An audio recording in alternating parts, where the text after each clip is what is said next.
வணக்கம். இன்னைக்கு மிளகா பஜ்ஜி எப்படி பண்ணலான்னு பார்க்கலாம். ஃபர்ஸ்ட்டு 2 கப் கடலை மாவு சேர்த்துக்குங்க. அதில் 1/2 கப் அரிசி மாவு சேர்த்துட்டு நல்லா கலந்து விட்டுக்கோங்க.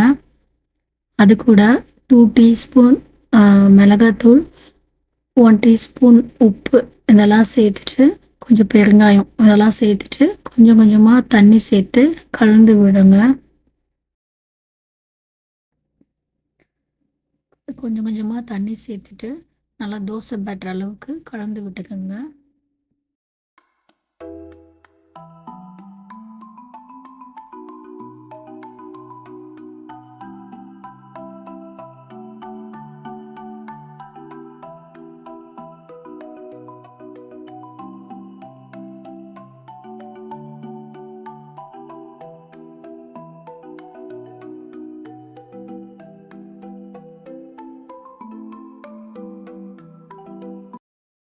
இப்போ நீளமாக மிளகாவை 2ஆ கட் பண்ணி வச்சுக்கலாம்.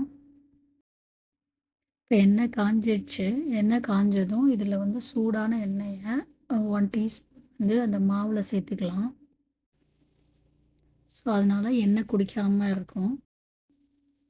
இப்போ கட் பண்ணி வச்ச மிளகாவை அந்த மாவு பேட்டரில் நல்லா டிப் பண்ணிவிட்டு 2 சைடுமே நல்லா அப்ளை பண்ணிக்கோங்க. இப்போ எண்ணெய் நல்லா காஞ்சதும் டிப் பண்ணி வச்ச மிளகாவை எண்ணெயில் நல்லா சேர்த்துட்டு ஒன்று ஒன்றா சேர்த்துட்டு நல்லா 2 சைடும் ஃப்ரை பண்ணி எடுத்துக்கலாம்.